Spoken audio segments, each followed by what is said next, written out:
పిల్లలు కావాలనే మీ కలను నెరవేర్చుకోండి. మొదటి కన్సల్టేషన్, మొదటి స్కానింగ్ ఉచితం. వివరాల కొరకు హెగ్డే ఫెర్టిలిటీని సంప్రదించండి. నమస్తే రచిత గారు. నమస్తే ఉషా. చాలా మంది రిలేషన్లో ఉన్నప్పుడు కొంతమంది మనకు షేర్ చేస్తూ ఉంటుంటారు. ఎందుకో నాకు ఉండబుద్ధి అవ్వట్లేదు రిలేషన్లో, అసహ్యం వేస్తుంది అని చెప్తారు.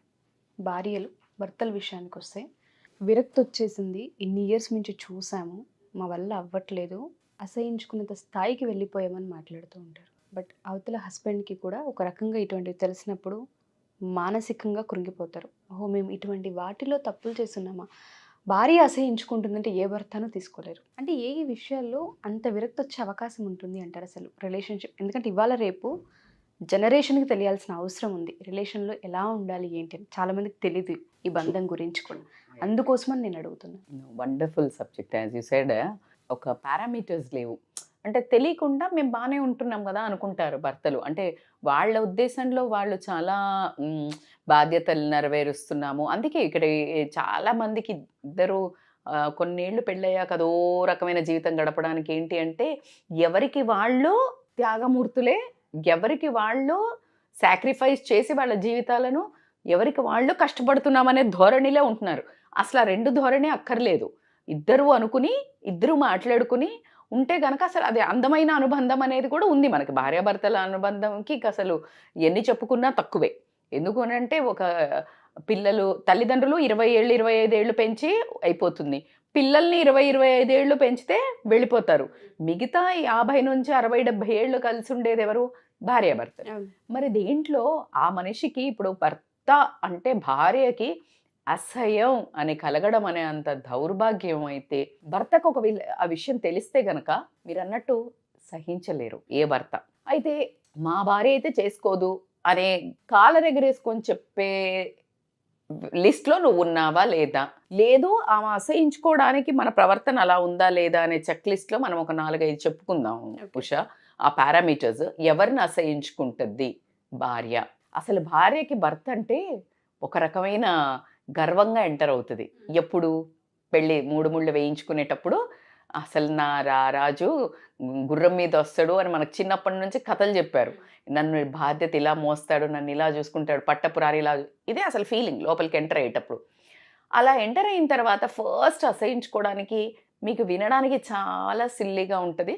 ఇప్పుడు నేను చెప్పవే విషయం చెప్తే ఇంకెవరికైనా చెప్తే కానీ నీకు అసలు బుద్ధి లేదు, దీనికా నువ్వు విసుకునేది, దీనికా అంటారు. కానీ ఈ విషయంలో వచ్చేంత అసహ్యము ఎక్కడా రాదు. ఏంటో తెలుసా? నస బ్యాచ్. అంటే ఎలా ఉంటారంటే, కూరగాయలు తీసుకొచ్చారనుకో, ఇన్ని కూరగాయలు ఎందుకు తీసుకొచ్చావు? పచ్చిమిరపకాయలు 4 పాడయ్యాయి అనుకో, ఒక 2 కూరగాయలు వేస్ట్ చేస్తున్నావా ఈ కూరగాయలు అంటే అంటే ఒక ఎప్పుడు స్క్రూటినీ పెట్టి, పాలు పొంగాయి అనుకో బూతులు తిట్టడం, లేకపోతే కాఫీ తీసుకొచ్చే లోపల లేకపోతే కాస్త ఒలకడమో కింద అంటే అసలు ఒక నస అంటారు కదా. ప్రత్యక్షంగా నేను చూడడం కూడా జరిగింది. అంటే ఇప్పుడు ఒక పాలకూర తీసుకొచ్చాం, అవి 4-5 ఇట్లా ఆకులు కరబోతే తీసి పడేస్తాం కదా కొంచెం. ఇప్పుడు ఇది వేస్ట్ చేస్తావా అని తీసుకొచ్చేయటం. ఒకసారి ఊహించు, అదే నీ ఆఫీస్ పనుల్లోనో లేకపోతే నువ్వు ఎక్కడైనా పెట్టి పైసలు పోగొడితేనో ఇలాంటివి చేస్తే భార్య ఎంటర్ అయితే ఊరుకుంటారా? అది మొగోడి హక్కులాగా ఫీల్ అవుతారు. కిచెన్ ఎవరి హక్కు? ఆడవాళ్ళ. వాళ్ళకి తెలుసు మోతాదు ఎంత. అప్పుడప్పుడు జరుగుతుంటాయి. నువ్వు ప్రతి దాంట్లో అట్లా నస పెట్టే వాళ్ళు ఉంటే ఎలా ఉంటుంది ఉషా? రోజు ప్యానిక్. అసలు మీకు ఇప్పుడు కూడా మనకి ఈ ఇంటెన్సిటీ మనకు జరగట్లేదు కాబట్టి మనం మోస్ట్లీ దాన్ని ఫీల్ అవ్వం. ఎవరైతే జరిగే వాళ్ళు ఉంటారో, ఇప్పుడు ఫర్ ఎగ్జాంపుల్ అన్నం వడ్డిస్తుంది, ఆ గిన్నెలో కొంచెం అన్నం మిగిలింది, అమ్మా ఇప్పుడు వేసుకుంటాడు నన్ను అంటే ఒక రకమైన భయంతో కూడిన అసహ్యం. ఎప్పుడైనా ఏదైనా భరించి భరించి భరించి దాటుతుందో అది తన మీద తనకు అసహ్యం, ఈ రిలేషన్ మీద అసహ్యం, ఆ ఎదుటి వ్యక్తి మీద అసహ్యం రావడం అనేది సర్వసాధారణం, ఏది ఉండాల్సిన రిలేషన్ అయితే. సెకండ్ వచ్చేసి ఇర్రెస్పాన్సిబుల్. ఎప్పుడైతే పిల్లల విషయంలో కానివ్వండి, లేకపోతే ఏ విషయంలో అంటే ఇప్పుడు నీకు డబ్బు ఈ ఫీజు కట్టాలి ఫర్ ఎగ్జాంపుల్, కానీ ఈ ఫీజు కట్టకుండా నీకు సెకండ్ థర్డ్ కూడా ఇందులో మిక్స్ చెప్పాల్సింది ఏంటంటే, ఈ బాధ్యత ఇర్రెస్పాన్సిబుల్ ఉండేవాళ్ళు మోస్ట్లీ ఏంటంటే అయితే వ్యసనాలల్లో ఇరుక్కుపోయిన వాళ్ళు ఉంటారు. ఎలా ఉంటారు అంటే వాళ్ళు సంపాదించినా అయితే జూదమాటమో లేకపోతే ఫ్రెండ్స్తో పార్టీయింగో లేదు అని అంటే తాగుడుకో ఇలా ఇంకేదేదైనా ఇల్లీగల్ రిలేషన్సా ఇలాంటి పారామీటర్స్లో వాళ్ళు డబ్బు పెట్టి వాళ్ళు సొంతంగా ఎంజాయ్ చేస్తూ అంటే నార్సిస్టిక్ పర్సనాలిటీ అంటారు, సెల్ఫ్ అబ్సిస్డ్ అట్లా ఉంటూ పిల్లలకి కానీ పెళ్లి చేసుకున్న తనకి కానీ గౌరవం ప్రియారిటీ లేకుండా మొత్తం బాధ్యత లేకుండా అలా గడిగినప్పుడు ఎలాంటి మనిషి మీద గౌరవం ఉంటుందా, అసహ్యం ఉంటుందా? ఖచ్చితంగా అసహ్యం వస్తుంది. ఖచ్చితంగా అసహ్యం ఉంటుంది. అందులో అంటే వినే వాళ్ళకి కూడా అసహ్యం కలిగే జుగుప్సాకరమైన సిచ్యుయేషనే. సో కాబట్టికే తనకి మనిషి మీద ఎలాగో గౌరవం అయితే ఉండదు, అసలు గౌరవం నుంచి అగాధంలో పడడం జరుగుతుంది.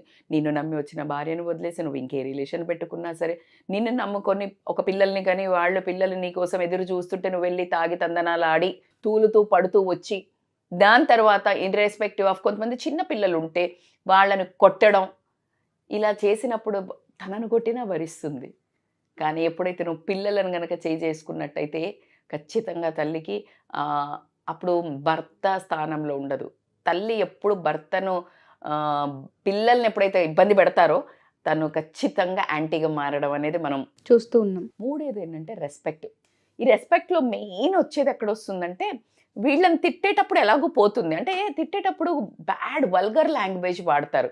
అంటే వాళ్ళు మీరు నమ్మరు ఉషా, ఎంత ఎడ్యుకేటెడ్ అయినా బయటకు వచ్చి సూటు బూటు వేసుకొని టక్కేసుకొని బయటకు వచ్చే ప్రతి మొగాడు వెనకాల అదే రూపం ఉంటుంది అనుకొని మనం అనుకోవడం మాత్రం చాలా అవివేకం అనిపిస్తుంది. ఎందుకంటే మనం కూడా ఇటువైపు ఉండి అప్పుడప్పుడు చూస్తుంటాం. వాళ్ళని ఇటువైపు చూసినప్పుడు వాళ్ళు యూజ్ చేసే foul language, bad words use చేసేసి ఉంటుందో ఆ వర్డ్స్ తోటి తనకి అంటే వీడింతేనా ఆబ్వియస్లీ అంతే కదా. ఇప్పుడు నీకు రిక్షా వాళ్ళు లేకపోతే మనకు పని చేసుకునే దగ్గర తిట్టుకుంటూ ఉంటారు కదా, వాళ్ళకి వీళ్ళకి ఏంటి తేడా? చేసేది సాఫ్ట్వేర్ ఉద్యోగాలు, ఉండేది డాక్టర్సో యాక్టర్సో లేకపోతే ఏదో, కానీ నోరు ధరిస్తే మాత్రం పెళ్ళాం ముందు. అందుకే అంటారు కదా, తల్లికి చెల్లికి కూతురికి తెలియని పర్సనాలిటీ ఖచ్చితంగా భార్యకి మాత్రమే తెలుస్తుంది భర్త గురించి. అందుకని ఎవరు ప్రపంచంలో మీ ఆయన మంచోడనో ఆయన మంచోడో ఏ సర్టిఫికెట్లు వ్యాలిడ్ కాదు. Only one certificate valid, you are a perfect man అని చెప్పడానికి. అన్ని విధాలుగా perfect man is not anything. ఒక పారామీటర్స్ లేవు. ఈ పారామీటర్స్లో పర్ఫెక్ట్ మ్యాన్ అని చెప్పేది ఒక భార్యే. సో ఆ భార్యను ఎప్పుడైతే నువ్వు రెస్పెక్ట్ లేకుండా, దౌర్భాగ్యం ఏంటంటే ఈ తప్పు చేస్తే ఈ టైంలో ఈ తప్పు మీద తిట్టరు. ఈ తప్పు చేస్తే అది నువ్వు అనుకునే తప్పు, అసలు తప్పో కాదో కూడా తెలీదు. ఈ తప్పును పట్టుకొని తాత ముత్తాతల పేర్లెత్తి మీ అయ్యి ఇట్లా మీ అమ్మ ఇట్లా, అప్పుడు మరి అలాంటి వాళ్ళని నువ్వు అసలు ఎందుకు చేసుకున్నావు? అంటే నువ్వు అంతకంటే లో క్లాసేగా. సో ఇలాంటి ఎప్పుడు ఇన్ని 10, 20, 30 సంవత్సరాలు పెళ్లి చేసుకున్నాక కూడా ఇలాంటి మాట్లాడినప్పుడు వాళ్ళ మీద గౌరవం ఎలా వస్తుంది ఉషా? వస్తుందంటారా? భార్య అమ్మా నాన్నని అనొచ్చు, కానీ భర్త అమ్మా నాన్ననంటే మా అమ్మని అంటావా అని రేసు. అమ్మా నాన్న ఎవరికైనా అమ్మా నాన్నే కదా బా. వై నీ అమ్మా నాన్న గొప్ప ఏంటి, నా అమ్మ నాన్న గొప్ప ఏంటి? ఇద్దరు తల్లిదండ్రుల పొజిషన్ ఎప్పుడు ఎక్కడైనా ఉన్నతమైనదే. ఈ అమ్మాయి కోపం వచ్చినా వాళ్ళ తల్లిదండ్రులను అనకూడదు, భర్తకు కోపం వచ్చినా భార్య తల్లిదండ్రులను ఎత్తేది లేదు.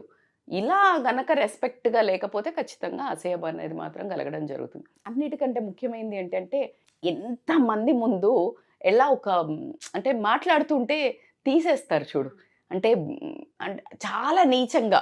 అంటే ఇప్పుడు ఫర్ ఎగ్జాంపుల్ ఏమవుతుంటే అది తీసుకురా, లేకపోతే ఆ ఫేస్ ఎక్స్ప్రెషన్ కానీ మాడ్యులేషన్ డామినేటింగ్, అంటే ఒక పని అమ్మాయికి చెప్పినట్టో పనోళ్ళకి చెప్పినట్టో మాట్లాడినప్పుడు అటు వెళ్ళుకుంటూ ఆ లేడీ వాయిస్ ఏముంటుంది కదా, ఎప్పోరా ఇన్నర్ వాయిస్ వినాలనుకునే ధైర్యం ఉన్న మగాళ్ళకైతే చెప్పచ్చు మనం ఏంటంటే ఎప్పోరా, నోరు మూసుకోరా, పోయి తెచ్చుకోరా, ఇవి ఉంటాయి. నీకు భార్య అని సమానంగా ఈక్వల్గా చూడమని నేను ఎప్పుడూ చెప్పను, which is highly impossible.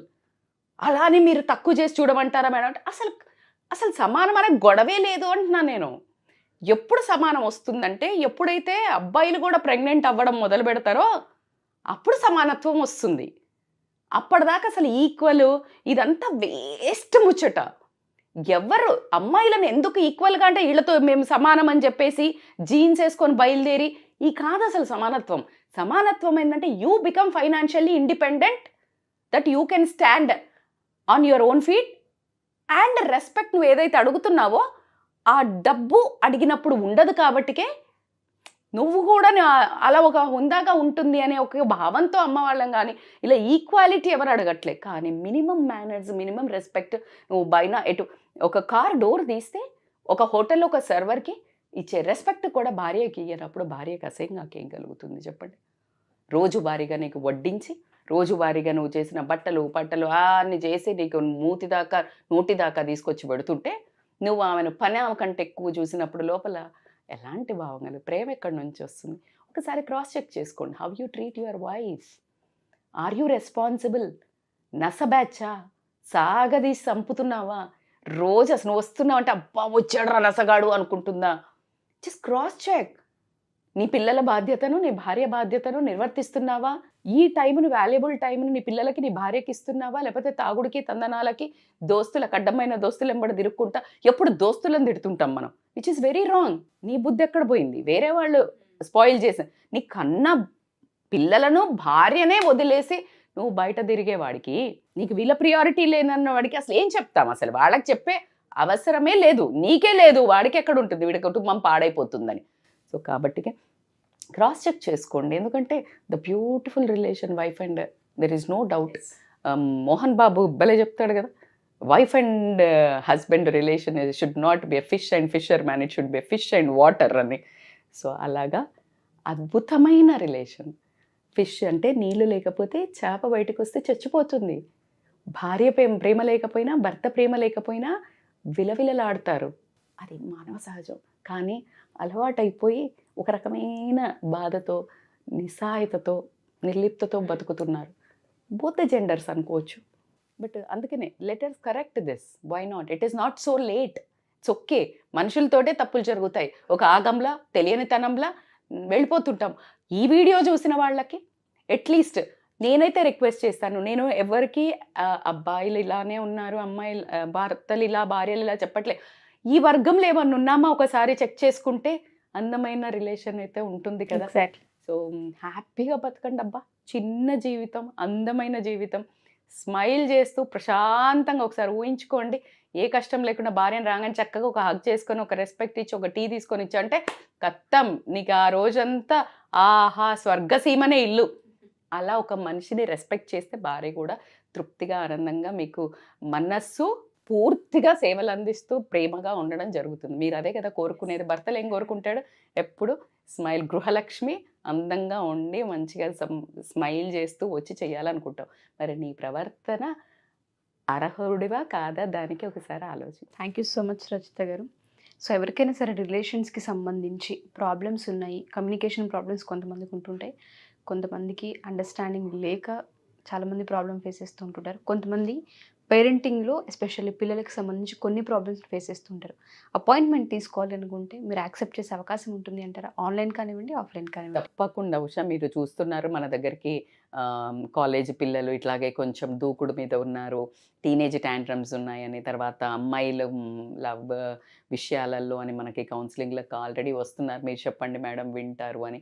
And luckily పిల్లలు కూడా నన్ను ఒక అంటే వాళ్ళ ఇంట్లో ఒక అక్కగానో, ఒక అమ్మగానో అనుకుని వాళ్ళు మారడం జరుగుతుంది. It's a happiest things I want to share with every one. And మనకి అప్రిషియేషన్ కాల్స్ చెప్పాలంటే అమ్మాయి టెలికాలర్ ఏం చెప్తుంది, అమ్మ మేడం రిసీవ్ చేసుకొని నేను అలసిపోతున్నాను అంటే అంతమంది ఫోన్లు చేసి కంటెంట్ బాగా చెప్తున్నారు. మనస్ఫూర్తిగా నేను మీ అందరికీ థ్యాంక్స్ చెప్తున్నాను. And I'm so grateful to God and these people. ఇంత వండర్ఫుల్ కంటెంట్ మీ దాకా చేరుస్తున్నాము. సో మీరందరూ కూడా దీన్ని ఎటువంటి మీరు ఇప్పుడు నేను అన్న వాటిలలో ఫిట్ కాకపోతే మనసుకు తీసుకోకండి. ఎవరైతే ఫిట్ అవుతారో కరెక్ట్ చేసుకుంటే అందరం హ్యాపీగా లీవ్ చేస్తామని ఒక చిన్న ఆశతో ఈ ప్రయత్నం. Thank you ma'am. Thank you so much. Thank you so much Usha.